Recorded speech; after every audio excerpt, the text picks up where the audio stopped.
Everyone in the kingdom knew I was a spoiled brat, pampered rotten by my beast husbands. I gotta eat the best, wear the best, and throw fits at my beast husbands anytime I want. I got people spoiling me, loving me, so I did whatever I pleased. That was until a female outsider arrived. Compared with my bad temper, she was gentle and bright, and many beastmen flocked to her. She never even leaned on a man. She raised her cub alone, yet she thrived better than any of us. Slowly, my first husband started resented my delicate nature. When he walked out, my other two husbands were still on my side, acting all outraged. Skyhawk, you're the one leaving. Don't you dare come crawling back to Alice later. It didn't take long before the second one left, too. Looking at Zephin, the only one left, I felt a lump in my throat. Zephin, do you think I have a bad temper, too? He patted my head. Don't overthink it. They're just bastards who didn't deserve you. Soon enough, he changed too. I saw it myself. Him as a little tiger, tailing that new girl in the kingdom, begging her to pet him. Literally begging for her touch. I turned and ran, stumbling all the way to my father's palace. Father, the next political marriage. Send me. Alice, have you lost your mind? My father snapped out of his shock. That's the sea clown. Every other female is praying they aren't picked. And you're volunteering. My eyes were bloodshot as I gripped my skirt until my knuckles turned white. Dad's worry made sense. The Sea Clan has no females. They depend on land dwellers every year to keep their bloodline alive, but they aren't like the land dwellers. They are powerful, but their possessiveness is terrifying. They never, ever share their woman with anyone else.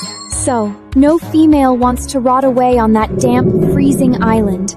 But the kingdom's rule is set. Females gotta have husbands. Now with my name dirt, and nothing left, staying on land to be a joke, going to the Sea Clan, seems like my only way out. Did they? Did those bastards do something to you again? My father's voice turned deadly cold. Don't, Father, please, just let it go. Please stop fighting my battles for me. When Skyhawk and Bloodwolf left, I went to my father crying like a child. That is why that girl, Eve, kept moving farther away, but they still never came back to me. Their cold, disgusted stares still make me shiver to this day. Alice, cut the bullying. Eve did nothing wrong, yet you almost had her exiled. Without your daddy the king, what the hell are you even worth? I can't believe I ever loved a female as disgusting as you. That night, I clung to Zephyr, the only one left, and cried until I blacked out. But now, even he's done with me. In the silence, my father let out a heavy sigh. Alice, you're my only daughter.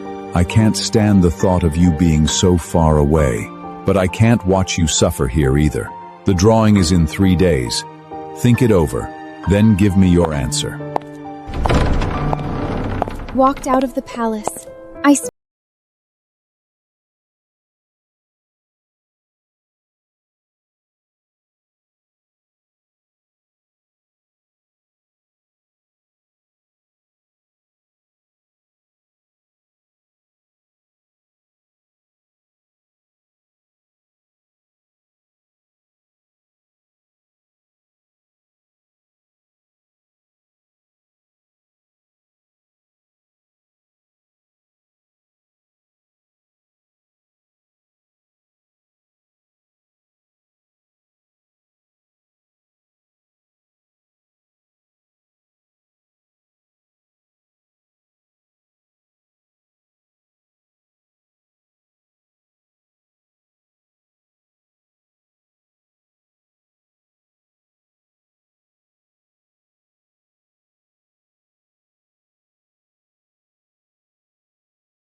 He was my first beast husband. When we were together, he used to nag me about running around, terrified I'd get a scratch. He'd call me reckless, but he was always right behind me, cleaning up my messes. He never went easy on me when he scolded me, but after giving me the cold shoulder, he'd sneak to my bedside. He'd brush away my tears with his thumb, and while I pretended to sleep, he'd leave these clumsy, burning kisses on my skin. I kept my eyes down, refusing to look at him. Instead, I peered desperately into the house. Being ignored, Skyhawk's grip tightened on the doorway. He let out a sharp, cold laugh and shouted inside. Zephyr, you didn't clean up your mess. Your ex followed you here. What if Eve finds out? A chill ran through me. I saw Zephyr step out, his clothes all messed up, his clothes loose and hair a mess. And there it was, a fresh bite mark right on his neck. He glanced at Skyhawk with annoyance before his eyes landed on me. I saw pure irritation in his eyes. I took a step back, instinctively. In that moment of despair, a blanket was suddenly thrown over me. I looked up, but Skyhawk's jaw was set tight, his face a mask. Zephyr walked up to me, wearing that same old, gentle look. It almost made me think I'd imagined the disgust I saw earlier. Alice, look at you. What happened? I bit my lip. Zephyr, I won't nag you for flowers anymore. I won't bother you when you're tired. You're the only one I want now. I don't want anyone else. Just don't leave me, please. I need your help. I was spiraling, failing to notice Skyhawk's face darkening beside me. Zephyr just listened. His eyes kept drifting to my bloody, mangled knees. I couldn't help it. That old spoiled desperation started leaking out. I even reached out to grab his hand. You promised! You said you'd stay forever, Zephyr! You can't break your word! But I grabbed nothing but air. Zephyr moved his hand away. It's freezing. Let's talk inside, okay? The house was warm and cozy. I sat on a wooden chair covered in soft fur. The walls were sanded smooth, and there was enough firewood piled up to last through deep winter. I thought about my own house, cold and empty. After the other two left, Zephyr cared for me, but his heart was never in it. The leak in my roof was never actually fixed. He'd only chop wood at the last second when the fire was already dying. When it got too cold, I was too scared to even complain like I used to. I'd just huddle in Zephyr's arms, terrified he'd be the next to vanish. Suddenly, I heard hushed voices from the back room. What's this? Getting soft. Listen, if you regret this, don't even think about coming back. I froze and strained to hear his response. Zephyr's voice was like ice. No, I'm just worried she'll go crying to the king again and make trouble for Eve. My world went completely blank. I was frozen, not even noticing that Zephyr had heard everything. He knelt, gently wiping the blood from my knee. Alice, I belong to Eve now. You're the king's daughter. You can have any man you want. You're not exactly short on men. And you said it yourself before kick us all out and find someone better. My heart shattered, but those were all just angry words. Why did they ignore me then, but chose to take me literally now? Through blurred vision, I just kept shaking my head. No! Zephyr stared at my tears with a dark look, then slowly wiped them away and patted my head like a pet. In silence, he stood up to get water and medicine. Suddenly, something heavy slammed into me. I looked back and saw Eve's cub, his face twisted with pure hatred. He was holding a kettle high above his head. Bad woman! You're mean to my mommy! Get out! I reflectively raised my arm to shield myself, but that move would send the scalding water flying back. A few drops of boiling water landed right on the cub's bare leg and hand. The cub froze for a second. Then he erupted into a loud, piercing wail. Then the door was kicked open. He charged over and locked my throat. Was tormenting Eve not enough? Now you're coming for her kid too? Alice, you really are a piece of work. That was Bloodwolf, my third husband.